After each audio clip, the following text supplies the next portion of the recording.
नमस्कार मंडळी, मी मीनाक्षी रेसिपी मराठीमध्ये तुमच्या सर्वांचे स्वागत करते।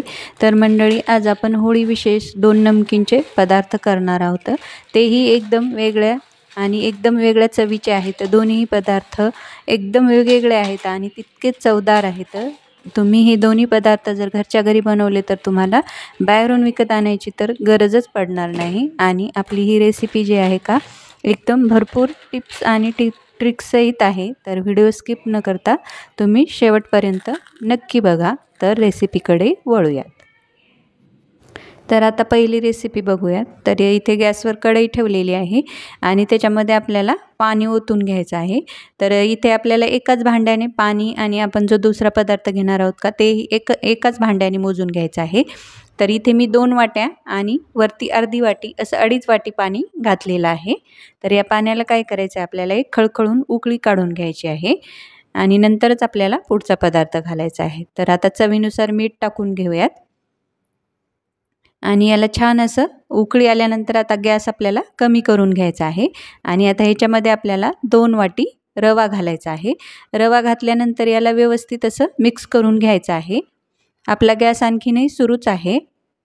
तर आता हे रवा एकदम व्यवस्थित मिक्स झाल्यानंतर आपल्याला गॅस बंद करायचा आहे आणि याला झाकण लावून एक 20 मिनिटं किंवा अर्धा तास असंच झाकून ठेवायचं आहे। तर तोवर आपल्याला दुसरी तयारी करायची आहे। तोवर आपला रवा जो आहे का व्यवस्थित असा वाफवला जाईल। तर आता इथे गॅसवर कढईत पुन्हा दुसऱ्या मी तेल टाकलेलं आहे। आता आपल्याला इथे रव्याची शेव बनवून घ्यायची आहे। त्यासाठी आपल्याला इथे त्याची फोडणी तयार करून घ्यायची आहे। तर त्याच्यामध्ये आपल्याला मी इथे अगोदर शेंगदाणे घेतलेले ते आहेत। तर अशा प्रकारे जर तुम्ही शेंगदाणे आणि सगळे जे जिन्नस आहेत का ते भाजले तर एकदम करपणार सुद्धा नाहीत आणि व्यवस्थित असे तळले जातील। तर आता ह्या पद्धतीने आपण सर्व जे जिन्नस आहेत का ते एक एक करून तळून घेणार आहोत। तर अगोदर शेंगदाणे आपल्याला छान असे फुटोस्तोर आपल्याला तळून घ्यायचे आहेत किंवा खमंग होईपर्यंत तळून घ्यायचे आहेत। तर बघू शकता मस्त असे शेंगदाणे आपले तळलेले आहेत। आता हे काढून घेऊयात। थोडंसं तेल पण असंच ह्या पद्धतीने निचरून घेतलं तर तेलसुद्धा राहणार नाही। आता त्याच्यामध्येच मी थोडेसे ड्रायफ्रूट आपले बदाम घेतलेले आहेत। तर बदामाचे मी 2-2 काप करून घेतलेले आहेत। तर बघू शकता एका मिनिटातच आपले बदामसुद्धा छान असे तळलेले आहेत। आता काजू थोडेसे तळून घेऊयात। जर आपण डायरेक्ट तेलामध्ये टाकले तर आपले जे जिन्नस आहेत का ते करपू शकतात। तर त्यामुळे ह्या पद्धतीने एकदम सोपी पद्धत आहे ही। तर आता मी त्याच्यामध्ये मनुका घेतल्या होत्या त्या पण थोड्याशा तळून घेतलेल्या आहेत। आता इथे मी हिरव्या मिरच्या घेतलेल्या आहेत, थोड्याशा बारीक आकाराच्या कापून घेतल्या आहेत मधून काप करून आणि त्याच्यामध्येच मी कढीपत्ता घातलेला आहे। याला पण छान असं कुरकुरीत होईपर्यंत आपल्याला तळून घ्यायचं आहे। आपल्याला मिरच्या आणि कढीपत्ता कुरकुरीत होईपर्यंत तळून घ्यायचा आहे, नाहीतर आपला जो चिवडा आहे का तो नरम पडू शकतो। त्यामुळे आपल्याला थोडंसं इथे 1-2 मिनिट आपल्याला ही मिरची छान अशी तळून घ्यायची आहे। तर बघू शकता मिरची पण छान अशी तळलेली आहे। तर आता आपला जो पिठाचा गोळा आहे का तो एका ताटामध्ये काढून घेऊयात आणि व्हिडिओमध्ये मी दाखवत आहे का त्या पद्धतीने याला व्यवस्थित असं मिक्स करून किंवा चुरून घेऊयात। मी थोडंसं तेलाचा हात घेतलेला आहे आणि याला व्यवस्थित असं चुरून घेते। छान असं एकदम पीठ आपलं मळून घेतल्यामुळे काय होईल, आपली जी शेव आहे का ती तुटणार नाही आणि एकदम मस्त अशी होईल कुरकुरीत।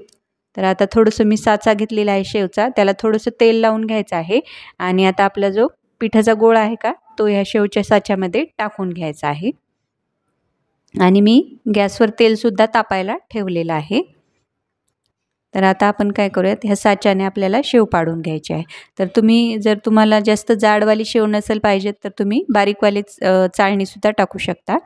तर आता आपण ह्याच्या शेव तयार करून घेऊयात। एकदम पांढरी शुभ्र पण एकदम चवदार कुरकुरीत अशी आपली ही शेव तयार होते आणि त्याचा चिवडा तर एकदम भन्नाटच असा लागतो। तुम्ही एक वेळ नक्की करून बघा। तुम्ही होळीला करू शकता किंवा मुलांना दुपारच्या वेळेत खाण्यासाठी देण्यासाठी सुद्धा हा चिवडा तुम्ही करून घेऊ शकता आणि एका डब्यामध्ये स्टोअर करून ठेवू शकता। 1 महिनाभर हा चिवडा आहे का छान असा टिकतो। जर तुम्ही प्रवासाला कुठे जात असाल तरी तुम्ही हा चिवडा करून नेऊ शकता। तर बघू शकता मस्त अशी आपली ही शेव तळलेली आहे। तर आता आपण ही काढून घेऊयात। ह्या पद्धतीनेच आपल्याला राहिलेली पण शेव तळून घ्यायची आहे। एकदम कुरकुरीत होईपर्यंत छान अशी आपल्याला ही शेव तळून घ्यायची आहे. आता आपल्याला हा चिवडा मिक्स करून घेऊयात. तर बघू शकता ड्रायफ्रूट आणि आपले जे बाकी जिन्नस आहेत का ते व्यवस्थित असे तळलेले आहेत. तर आता याच्यामध्ये मी काळं मीठ घातलेलं आहे आणि इथे मी पिठी साखर घेतलेली आहे 2 चमचे. तर तुम्ही प्रमाण थोडंसं कमी जास्त करू शकता. तर आता इथे मी एक पाव टीस्पूनच लाल तिखट घातलेलं आहे, कारण मी इथे हिरव्या मिरचीचा वापर केलेला आहे. जर तुम्हाला हिरवी मिरची आवडत नसेल तर तुम्ही लाल तिखटसुद्धा घालू शकता. आणि मी त्याच्यामध्येच थोडंसं आपलं जे चवीपुरतं मीठ आहे का ते पण घातलेलं आहे. आता याला व्यवस्थित असं मिक्स करून घेऊयात आणि आपलं जे शेव तयार करून घेतलेली आहे का ती थोडीशी तोडून घेऊयात आणि ह्याच्यामध्ये व्यवस्थित अशी मिक्स करून घेऊयात. एकदम चवीला भन्नाट असा आपला हा शेव चिवडा होतो. तुम्ही बाहेरचं पॅकेटचं जे असतो का तो आणायचा सुद्धा विसरसाल जर तुम्ही ह्या पद्धतीने घरच्या घरी करसाल तर. आणि एकदम आपण घरच्या घरी केल्यामुळे पौष्टिक पण आहे. आपण त्याच्यामध्ये ड्रायफ्रूटसुद्धा घातलेले आहेत, जेणेकरून मुलं जर ड्रायफ्रूट खात नसतील तर ह्या पद्धतीने सुद्धा खातील त्यामुळे. तर आता हा व्यवस्थित असा मिक्स करून घेऊयात आणि एका डब्यामध्ये किंवा एका बरणीमध्ये हा भरून घेऊयात.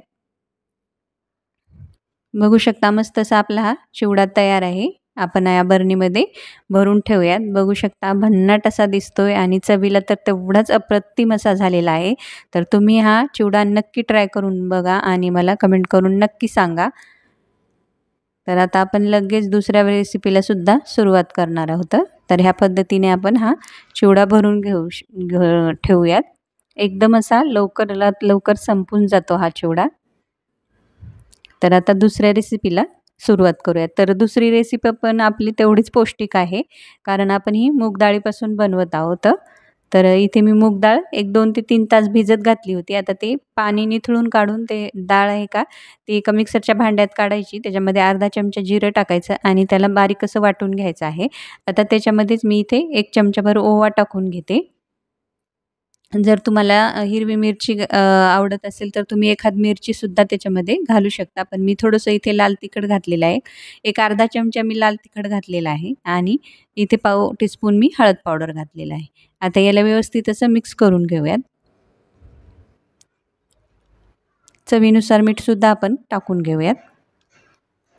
अगोदरच असंच हातानेच मिक्स करून घेऊयात आणि नंतर आपल्याला याच्यामध्ये थोडासा मैदा टाकून घ्यायचा आहे. तर इथे मी मैदा घातलेला आहे. तुम्ही गव्हाचं पीठसुद्धा वापरू शकता. तर आपण आता जसं लागेल का ते तसं आपण ह्याच्यामध्ये मैदा टाकून घेऊयात. इथे एक प्रमाण असं काही नाही. तुम्हाला जेवढी मूग डाळ आहे का माझी 1 वाटीभर मूग डाळ होती, तर त्यानुसार मी इथे मैदा वापरलेला आहे. तर अगोदर 1 कपभर मी मैदा टाकून घेतलेला आहे आणि नंतर थोडंसं मला इथे लागलेला आहे. आता थोडंसं त्याला क्रिस्पीपणा येण्यासाठी मी इथे काय केलेलं आहे, थोडंसं त्याच्यामध्ये तेल टाकून घेतलेलं आहे. याला व्यवस्थित असं आपण चुरून घेऊयात. घट्टसर याचा एक गोळा मळून घेऊयात. तर मला आणखीन थोडंसं पीठ लागलेलं आहे. मी थोडंसं आणखीन घातलेलं आहे आणि याचा घट्टसर गोळा मळून घेतलेला आहे. तर आपल्याला ह्याचे मस्त असे कुरकुरीत नमकीन असे काजू बनवायचे आहेत. तर चवीला एकदम भन्नाट असे होतात हे काजू. तर बघू शकता पीठ आपलं छान तयार आहे. तर मी त्याची एक चपाती लाटून घेतलेली आहे. तर चपाती थोडीशी पातळसरच लाटलेली आहे मी. एकदम जाडसर नाही, पातळसर चपाती लाटायची आहे आपल्याला आणि खाली थोडंसं मैदा भरभरून घ्यायचं आहे. आणि मी इथे 2 चपात्या लाटलेल्या आहेत. आता ह्या एकावर एक ठेवून घ्यायच्या आहेत आणि याला पुन्हा एकदा लाटून घ्यायचं आहे. तुम्ही ह्याऐवजी थोडी जाडसर चपाती लाटून सुद्धा त्याचे मी इथे काजू केलेले आहेत, तर ते काजू तुम्ही कातरून घेऊ शकता. मी इथे एकावर एक चपाती ठेवलेली आहे आणि ती छान अशी लाटून घेतलेली आहे. एकदम जाडसर नाही ठेवायचे आपल्याला हे काजू, थोडेसे पातळच ठेवायचे, कारण एकदम कुरकुरीत होतात पातळसर केल्यानंतर. आणि आपण इथे मूग डाळ घातलेली आहे त्यामुळे पौष्टिक पण आहेत. तर मी इथे एक झाकण घेतलेलं आहे एका डब्बीचं. आता त्या व्हिडिओमध्ये दाखवत आहे का त्या पद्धतीने ह्याचे काजू कट करून घ्यायचे आहेत. तर आपल्याला सर्व काजू ह्या पद्धतीनेच तयार करून घ्यायचे आहेत. आता आपण हे राहिलेले पण असेच कापून घेऊयात आणि एका ताटामध्ये काढून घेऊयात. मस्त असे होतात आणि हे चिकटत सुद्धा नाहीत. जर तुम्हाला वाटेल एका ताटामध्ये काढून ठेवले, एकावर एक पडले तर ते चिकटतील, तर चिटकणार नाहीत. तर आता आपण हे लगेच तळून घेऊयात. आकार बघू शकता मस्त असा आलेला आहे आणि ह्या आकाराचे काजूच्या आकाराचे मुलं आवडीनं असे खातात. तर आपण शंकरपाळे तर नेहमीच करतो, तर हे वेगळा काहीतरी पदार्थ आणि वेगळ्या आकाराचा, वेगळ्या चवीचा नक्की करून बघा. तर आता आपण हे मस्त असे कुरकुरीत होईपर्यंत तळून घ्यायचे आहेत. तेल छान तापवून घ्यायचं आहे आणि नंतर कमी गॅसवर हे काजू आहेत का ते छान असे लालसर होईपर्यंत तळून घ्यायचे आहेत. तर बघू शकता मस्त असे हे कुरकुरीत काजू जे आहेत का ते तयार आहेत. तर आता आपण एक मसाला ह्याच्यासाठी तयार करून घेऊयात. तर आता हे काढून घेऊयात आपण छान असे तळल्यानंतर.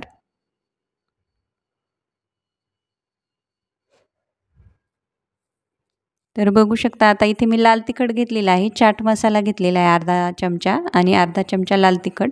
आता त्याच्यामध्ये चवीनुसार मीठ टाकून घेऊयात. याला व्यवस्थित असं मिक्स करून घेऊयात आणि आपण जे काजू तळून घेतलेले आहेत का त्याच्यावरती हा मसाला भुरभुरून घेऊयात. मस्त असा भन्नाट चवीचा आपला हा काजूचा जो पदार्थ आहे का तयार आहे आणि तुम्ही हा महिनाभर स्टोअरसुद्धा करून ठेवू शकता एखाद्या भरणीमध्ये भरून. मस्त असा आपला हा कुरकुरीत आपला हा जो नाश्ता आहे का किंवा आपण होळीला तुम्ही करून ठेवू शकता किंवा असंही मधल्या वेळेत छोट्या मुलांच्या भुकेसाठी तुम्ही हा पदार्थ करून ठेवू शकता. तर तुम्हाला ही आजची रेसिपी कशी वाटली कमेंट करून नक्की कळवा आणि माझ्या व्हिडिओला लाईक करा, शेअर करा, चॅनलला सबस्क्राईब पण नक्की करा. धन्यवाद.